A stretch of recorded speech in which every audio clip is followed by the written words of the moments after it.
ಹೆಬ್ಬಳಲು ಶ್ರೀಚಕ್ರಮಾತಾ YouTube channel ವೀಕ್ಷಕರಿಗೆ ನನ್ನ ಪೂರ್ವಕ ನಮಸ್ಕಾರಗಳು. ಸುಭಾಷಿತ: ತನ್ನಂತೆ ಎಲ್ಲರನ್ನು ಕಂಡು ಎಲ್ಲರ ಸುಖ ದುಃಖಗಳಿಗೆ ಯಾವಾಗ ಸ್ಪಂದಿಸುತ್ತಾ ಇರುವರೋ ಅವನೇ ನಿಜವಾದ ಯೋಗಿ. ಆಯಿತಾ? ಬೇರೆಯವರ ಕಷ್ಟ ಸುಖಗಳಿಗೆ ಯಾರು ಸ್ಪಂದಿಸ್ತಾರೋ ಅವನೇ ನಿಜವಾದ ಯೋಗಿ. ನನ್ನದೇ, ನನ್ನ ಮಕ್ಕಳದು, ನನ್ನ ಗಂಡ, ನನ್ನ ಹೆಂಡತಿ ಅನ್ನೋದಲ್ಲ, ಬೇರೆಯವರ ಕಷ್ಟ ಸುಖಕ್ಕೂ ನಾವು ಸ್ಪಂದಿಸಬೇಕು.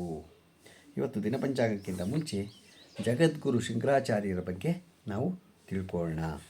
ಕೇವಲ 7 ವಯಸ್ಸಿನ ಸನ್ಯಾಸಿ ಹುಡುಗನೊಬ್ಬ ಬ್ರಾಹ್ಮಣನ ಮನೆಗೆ ಗುರುಗೃಹದ ನಿಯಮಗಳ ಪ್ರಕಾರ ಭಿಕ್ಷೆ ಬೇಡಲು ಹೋದನು. ಬ್ರಾಹ್ಮಣನ ಮನೆಯಲ್ಲಿ ಭಿಕ್ಷೆ ನೀಡಲು ಒಂದು ಕಾಳು ಕೂಡ ಇರಲಿಲ್ಲ. ಬ್ರಾಹ್ಮಣನ ಹೆಂಡತಿಯು ಮಗುವಿನ ಕೈಯಲ್ಲಿ ಆಮ್ಲವನ್ನು ಅಂದರೆ ನೆಲ್ಲಿಕಾಯಿ ಇಟ್ಟು ಅಳುತ್ತಾ ತನ್ನ ಅವಸ್ಥೆಯನ್ನು ವಿವರಿಸಿದಳು. ಅಂತಹ ಸ್ಥಿತಿಯಲ್ಲಿ ಅವಳನ್ನು ನೋಡಿದ ಆ ಮಗುವಿನ ಹೃದಯ ಪ್ರೀತಿ ಮತ್ತು ಕರುಣೆಯ ಸಾಕಾರ ರೂಪವಾಯಿತು. ಅವರು ಲಕ್ಷ್ಮೀದೇವಿಗೆ ಅತ್ಯಂತ ಮಂಗಳಕರವಾದ ಧ್ವನಿಯಲ್ಲಿ ಸ್ತೋತ್ರವನ್ನು ರಚಿಸಿದರು ಮತ್ತು ಬಡಬ್ರಾಹ್ಮಣನ ಸಂಕಷ್ಟವನ್ನು ಹೋಗಲಾಡಿಸಲು ಅತ್ಯಂತ ಕರುಣಾಮಯಿ ಮಹಿಳೆಗಾಗಿ ಪ್ರಾರ್ಥಿಸಲು ಪ್ರಾರಂಭಿಸಿದರು. ಅವರ ಪ್ರಾರ್ಥನೆಯಿಂದ ಸಂತುಷ್ಟರಾದ ಮಾತೆ ಮಹಾಲಕ್ಷ್ಮಿಯು ಆ ಬಡಬ್ರಾಹ್ಮಣನ ಮನೆಯ ಮೇಲೆ ಚಿನ್ನದ ನೆಲ್ಲಿಕಾಯಿಯನ್ನು ಸುರಿಸಿದರು. ಜಗನ್ಮಾತೆಯಾದ ಮಹಾಲಕ್ಷ್ಮಿಯನ್ನು ಪ್ರಸನ್ನಗೊಳಿಸಿದ ಆ ಬ್ರಾಹ್ಮಣ ಮನೆತನದ ಬಡತನವನ್ನು ಹೋಗಲಾಡಿಸಿದವರು ದಕ್ಷಿಣದ ಕಾಲಾಡಿ ಗ್ರಾಮದಲ್ಲಿ ಜನಿಸಿದರೋ.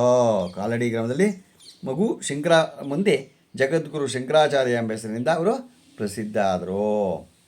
ಭಗವಾನ್ ಶಂಕರನು ಮಹಾನ್ ಜ್ಞಾನವುಳ್ಳ ಶಕ್ತಿ ಪುಂಜ ಮಗುವಿನ ರೂಪದಲ್ಲಿ ಈ ಭೂಮಿ ಮೇಲೆ ಅವತರಿಸಿದನು.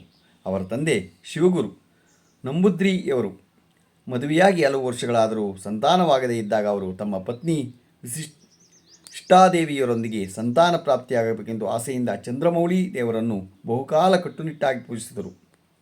ಕೊನೆಗೆ ಸಂತಸಗೊಂಡು ಭಗವಾನ್ ಶಂಕರನು ಕನಸಿನಲ್ಲಿ ಅವರಿಗೆ ಕಾಣಿಸಿಕೊಂಡರು ಮತ್ತು ಒಂದು ವರವನ್ನು ಕೇಳು ಎಂದು ಕೇಳಿದರು. ಶಿವಗುರುಗಳು ತಮ್ಮ ಪ್ರಿಯತಮೆಯಿಂದ ದೀರ್ಘಾಯುಷ್ಯ ಸರ್ವಜ್ಞ ಪುತ್ರನನ್ನು ಕೇಳಿದರು. ಭಗವಾನ್ ಶಂಕರರು ಹೇಳಿದರು, ವತ್ಸ, ದೀರ್ಘಾಯುಷ್ಯದ ಮಗು ಸರ್ವಜ್ಞನಾಗುವುದಿಲ್ಲ ಮತ್ತು ಸರ್ವಜ್ಞನಾದ ಮಗನಿಗೆ ದೀರ್ಘಾಯುಷ್ಯವಲ್ಲ. ನಿನಗೆ ಎಂತಹ ಮಗು ಬೇಕು ಹೇಳು. ಆಗ ಶಾಸ್ತ್ರಾಭಿಮಾನಿಗಳಾದ ಶಿವಗುರುಗಳು ಸರ್ವಜ್ಞ ಪುತ್ರನನ್ನು ಬೇಡಿದರು. ವರವನ್ನು ಕೊಡುವ ಶಿವನು ಮತ್ತೊಮ್ಮೆ ಹೇಳಿದನು, ವತ್ಸ, ನಿನಗೆ ಸರ್ವಜ್ಞನಾದ ಮಗುನು ದೊರೆಯುತ್ತಾನೆ. ನಾನೇ ನಿನ್ನ ಮುಂದೆ ಮಗನ ರೂಪದಲ್ಲಿ ಅವತರಿಸುತ್ತೇನೆ ಎಂದು ಹೇಳಿದರು. ಅಂಥಲ್ಲಿ ಅವರು ಆ ಸೇತು ಹಿಮಾಲಯದಲ್ಲಿ ಭಾರತಾದ್ಯಂತ ಸಂಚರಿಸಿದರು ಮತ್ತು 4 ಮಠಗಳನ್ನು ಸ್ಥಾಪಿಸುವ ಮೂಲಕ ಇಡೀ ದೇಶವನ್ನು ಸಾಂಸ್ಕೃತಿಕ, ಧಾರ್ಮಿಕ, ಸಾತ್ವಿಕ, ಆಧ್ಯಾತ್ಮಿಕ ಮತ್ತು ಭೌಗೋಳಿಕ ಏಕತೆಯ ಮರೆಯಲಾಗದೆ ಎಳೆಯಾಗಿ ಕಟ್ಟಿದರು. ಅವರು ಎಲ್ಲ ಮಾನವ ಕುಲಕ್ಕೆ ವಿಮೋಚನೆಗಾಗಿ ಸ್ತೋತ್ರವನ್ನು ನೀಡಿದರೋ. ಗೊತ್ತಾಯ್ತು? ಅವರು ಯಾವಾಗಲೂ ದುರ್ಜನ ಸಜ್ಜನೋ ಭೂಯಾತ್ ಸಜ್ಜನ ಶಾಂತಿ ಮಾಪ್ನುಯಾತ್ ಶಾಂತೋ ಮುಚ್ಚತೆ ಬಂದೇಮ್ಯೋ ಮುಕ್ತ ಚಾನ್ಯೇನ್ ವಿಮೋಚ್ಯತೆ. ಅಂದರೆ ಬಡವರು ಸಜ್ಜನರಾಗಬೇಕು, ಸಜ್ಜನರು ಶಾಂತಿಯಾಗಬೇಕು, ಶಾಂತಿಯುತ ಜನರು ಬಂಧನಗಳಿಂದ ಮುಕ್ತರಾಗಬೇಕು ಮತ್ತು ಇತರ ಜನರನ್ನು ಮುಕ್ತಗೊಳಿಸಬೇಕು. ತನ್ನ ಉದ್ದೇಶವನ್ನು ಪೂರ್ಣಗೊಳಿಸಿದ ನಂತರ ಅವರು ಈ 33ನೇ ವಯಸ್ಸಿನಲ್ಲಿ ಮತ್ತೆ ದೇಹವನ್ನು ತೊರೆದರು. ಮತ್ತೆ ದೇಹವನ್ನು ಏನು ಮಾಡ್ತಾರೆ? 33 ವರ್ಷಕ್ಕೆ ಅವರ ಅಂತ್ಯ ಆಗತ್ತೆ. ಸ್ವಲ್ಪ ಸಮಯ ನಂತರ ಕ್ರಿಸ್ತಶಕ 686ರಲ್ಲಿ ವೈಶಾಖ ಶುಕ್ಲ ಪಂಚಮಿಯ ದಿನದಂದು ಕೆಲವು ಜನರು ಪ್ರಕಾರ ಅಕ್ಷಯ ತೃತೀಯ ಮಧ್ಯಾಹ್ನ ವಿಶಿಷ್ಟಾದೇವಿಯ ಪರಮ ಬೆಳಕಿನ ರೂಪದಲ್ಲಿ ಅತ್ಯಂತ ಸುಂದರವಾದ ದಿವ್ಯವಾದ ತೇಜಸ್ಸಿನ ಮಗುವಿಗೆ ಜನ್ಮ ನೀಡಿದಳು. ದೈವಿಕ ಬ್ರಾಹ್ಮಣನು ಮಗುವಿನ ಹಣೆಯಲ್ಲಿ ಚಕ್ರ ಚಿಹ್ನೆ, ಹಣೆಯ ಮೇಲೆ ಕಣ್ಣಿನ ಚಿಹ್ನೆ ಮತ್ತು ಭುಜದ ಮೇಲೆ ಶೂಲ ಚಿಹ್ನೆಯನ್ನು ಪ್ರತಿಬಿಂಬಿಸಿದರು ಮತ್ತು ಅವನನ್ನು ಶಿವನ ಅವತಾರವೆಂದು ಘೋಷಿಸಿ ಅವನಿಗೆ ಶಂಕರ ಎಂದು ಹೆಸರಿದರು. ಈ ಶಂಕರಾಚಾರ್ಯರಿಗೆ ಗೌರವ ಸಲ್ಲಿಸಲು ಪ್ರತಿ ವರ್ಷ ವೈಶಾಖ ಶುಕ್ಲ ಪಂಚಮಿ ಎಂದು ಶ್ರೀ ಶಂಕರಾಚಾರ್ಯ ಜಯಂತಿಯನ್ನು ಆಚರಿಸಲಾಗುತ್ತದೆ. ಈ ಸರಿ 2ನೇ ತಾರೀಕು 5ನೇ ತಿಂಗಳು ಬರುತ್ತೆ. ಕಾಲಕಾಲಕ್ಕೆ ಭಾರತದಲ್ಲಿ ವೈದಿಕ ಧರ್ಮ ಕ್ಷೀಣಿಸುತ್ತಿದ್ದು ಮಾನವೀಯತೆ ಮರೆಯುತ್ತಾಗುತ್ತಿತ್ತು. ಅಂತಹ ಸಂದರ್ಭದಲ್ಲಿ ಆಚಾರ್ಯ ಶಂಕರರು ಮಾನವ ಧರ್ಮದ ಭಾಸ್ಕರ ಜ್ಯೋತಿಯಾಗಿ ಕಾಣಿಸಿಕೊಂಡರು. ಕೇವಲ 32 ವರ್ಷಗಳ ತಮ್ಮ ಜೀವಿತಾವಧಿಯಲ್ಲಿ ಅವರು ಸನಾತನ ಧರ್ಮಕ್ಕೆ ಅಂತಹ ಶಕ್ತಿಯನ್ನು ನೀಡಿದರು. ಅದರ ಎಲ್ಲ ಪ್ರಜ್ಞೆಯನ್ನು ಹೊರಹಾಕಲಾಯಿತು. ಶಂಕರಾಚಾರ್ಯರು 3ನೇ ವಯಸ್ಸಿನ ಮಲಯಾಳಂ ಭಾಷೆಯಲ್ಲಿ ಉತ್ತಮ ಜ್ಞಾನವನ್ನು ಗಳಿಸಿದರು. ಅವರ ತಂದೆ ಅವರ ಸಂಸ್ಕೃತದ ಸಂಪೂರ್ಣ ಜ್ಞಾನವನ್ನು ಪಡೆಯಬೇಕೆಂದು ಬಯಸಿದ್ದರು. ಆದರೆ ಶೈಶವಾವಸ್ಥೆಯಲ್ಲಿ ತಂದೆಯ ಅಕಾಲಿಕ ಮರಣದಿಂದ ಶಂಕರನ ತಲೆಯಿಂದ ತಂದೆಯ ನೆರಳು ದೂರವಾಯಿತು ಮತ್ತು ಸಂಪೂರ್ಣ ಹೊರೆ ಶಂಕರನ ತಾಯಿಯ ಹೆಗಲ ಮೇಲೆ ಬಿದ್ದಿತು. ಆದರೆ ಅವನ ತಾಯಿ ತನ್ನ ಕರ್ತವ್ಯವನ್ನು ನಿರ್ವಹಿಸುವಲ್ಲಿ ಕೊರತೆಯಿಲ್ಲ. 5ನೇ ವಯಸ್ಸಲ್ಲಿ ಅವರು ಪವಿತ್ರ ಉಪನಯನ ಆಚರಣೆಯನ್ನು ಪೂರ್ಣಗೊಳಿಸಿದ ನಂತರ ಅವರನ್ನು ವೇದಗಳನ್ನು ಅಧ್ಯಯನ ಮಾಡಲು ಗುರುಕುಲಕ್ಕೆ ಕಳುಹಿಸಲಾಯಿತು. ಅವರು ಮೊದಲಿನಿಂದಲೂ ಪ್ರತಿಭಾವಂತರಾಗಿದ್ದರು. ಆದ್ದರಿಂದ ಅವರ ಗುರುಗಳು ಸಹ ಅವರ ಪ್ರತಿಭೆಗೆ ತುಂಬ ಆಶ್ಚರ್ಯಪಟ್ಟರು. ಅವರು ಕೇರಳದ ರಾಜ್ಯದಿಂದ ಸುದೀರ್ಘ ಪ್ರಯಾಣದ ನಂತರ ನರ್ಮದೆಯ ದಂಡದಲ್ಲಿರುವ ಓಂಕಾರನಾಥವನ್ನು ತಲುಪಿದರು. ಅಲ್ಲಿ ಅವರು ಗುರು ಗೋವಿಂದ ಪಾದರಿಂದ ಯೋಗ ಶಿಕ್ಷಣ ಮತ್ತು ಅದ್ವೈತ ಮತ್ತು ಬ್ರಹ್ಮಜ್ಞಾನವನ್ನು ಪಡೆಯಲಾರಂಭಿಸಿದರು. ಆಚಾರ್ಯ ಶಂಕರ 3 ವರ್ಷಗಳ ಕಾಲ ಅದ್ವೈತ ತತ್ವವನ್ನು ಅಭ್ಯಾಸ ಮಾಡಿದರು. ಆ ನಂತರ ಗುರುಗಳು ಅಪ್ಪಣೆಯ ಮೇರೆಗೆ ಕಾಶಿ ವಿಶ್ವನಾಥ ದರ್ಶನಕ್ಕೆ ಹೊರಟು ಅವರು ಕಾಶಿಗೆ ಹೋಗುತ್ತಿದ್ದಾಗ ಅವರ ದಾರಿಯಲ್ಲಿ ಒಬ್ಬ ಚಂಡಾಲನನ್ನು ಬಂದನು. ಅವನು ಕೋಪಗೊಂಡು ಚಂಡಾಲನನ್ನು ಅಲ್ಲಿಂದ ದೂರ ಸರಿಯಲು ಹೇಳಿದಾಗ ಆಗ ಚಂಡಾಲನು ಹೇಳಿದನು, ಓ ಋಷಿ, ದೇಹಗಳಲ್ಲಿ ನೆಲೆಸಿರುವ ಒಬ್ಬ ದೇವನನ್ನು ನೀವು ನಿರ್ಲಕ್ಷಿಸುತ್ತಿದ್ದೀರಿ. ಆದ್ದರಿಂದ ನೀವು ಬ್ರಾಹ್ಮಣೇತರರು. ಆದ್ದರಿಂದ ದಯವಿಟ್ಟು ನನ್ನ ದಾರಿಯಿಂದ ದೂರ ಸರಿಯಿರಿ. ಅದ್ವೈತ ಬ್ರಾಹ್ಮಿಷ್ಟ ಆಚಾರ್ಯ ಶಂಕರ ಕೇವಲ ನಿರಾಕಾರ ಎಂಬ ಬ್ರಹ್ಮವನ್ನು ಸತ್ಯವೆಂದು ಪರಿಗಣಿಸಿದರು ಮತ್ತು ಬ್ರಹ್ಮಜ್ಞಾನದಲ್ಲಿ ಮಾತ್ರ ತಲ್ಲೀನರಾಗಿದ್ದರು. ಒಮ್ಮೆ ಬ್ರಹ್ಮ ಮುಹೂರ್ತದ ಸಮಯದಲ್ಲಿ ಅವರು ತಮ್ಮ ಶಿಷ್ಯರೊಂದಿಗೆ ಅತ್ಯಂತ ಕಿರಿದಾದ ಹಾದಿಯಲ್ಲಿ ಸ್ನಾನ ಮಾಡಲು ಮಣಿಕರ್ಣಿಕಾ ಘಾಟಿಗೆ ಹೋಗುತ್ತಿದ್ದರು. ದಾರಿಯಲ್ಲಿ ಒಬ್ಬ ಯುವತಿ ಚಂಡಾಲಿಯನ್ನು ತನ್ನ ಸತ್ತ ಗಂಡನ ತಲೆಯನ್ನು ಮಡಿಲಲ್ಲಿಟ್ಟುಕೊಂಡು ಶೋಕಿಸುತ್ತಾ ಕುಳಿತಿದ್ದಳು. ಆಚಾರ್ಯ ಶಂಕರ ಅವರು ಶಿಷ್ಯರು ಮಹಿಳೆಗೆ ಪತಿಯ ಮೃತದೇಹ ಪಕ್ಕಕ್ಕೆ ಸರಿಸಿ ತಮಗೆ ಮುಂದೆ ಹೋಗಲು ದಾರಿ ಮಾಡಿಕೊಡುವಂತೆ ಪ್ರಾರ್ಥಿಸಿದರು. ಆದರೆ ಮಹಿಳೆ ಅವರನ್ನು ನಿರ್ಲಕ್ಷಿಸಿ ತನ್ನ ಅಳಲು ತೋಡಿಕೊಂಡಳು.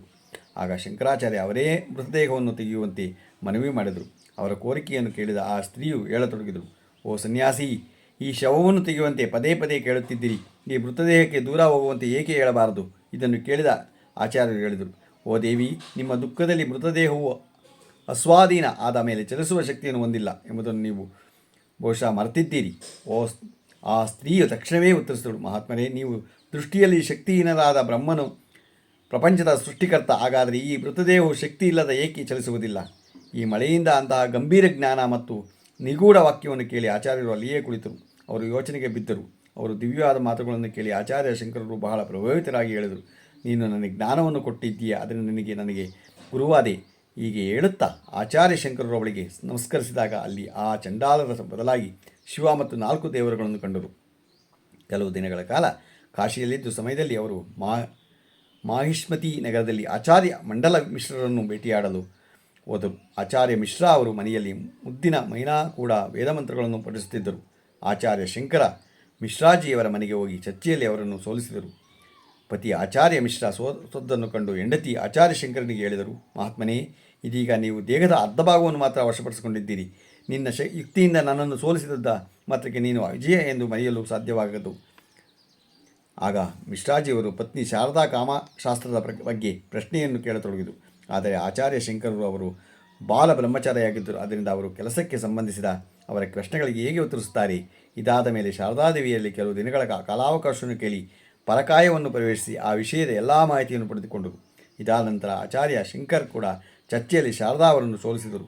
ಕಾಶಿಯಲ್ಲಿ ವಾಸವಾಗಿದ್ದಾಗ ಇಂತಹ ಮಹಾನ್ ವಿದ್ವಾಂಸರನ್ನು ವಾದವಿಧಗಳಲ್ಲಿ ಸೋಲಿಸಿದಾಗ ಅವರನ್ನು ಗುರು ಬುದ್ಧಿಯಲ್ಲಿ ನೀಡಿ ಗೌರವಿಸಲಾಯಿತು. ಅನೇಕ ಶಿಷ್ಯರು ಅವರಿಂದ ದೀಕ್ಷೆ ಪಡೆದರು. ಇದಾದ ನಂತರ ಧರ್ಮ ಪ್ರಚಾರ ಪ್ರಾರಂಭಿಸಿದರು.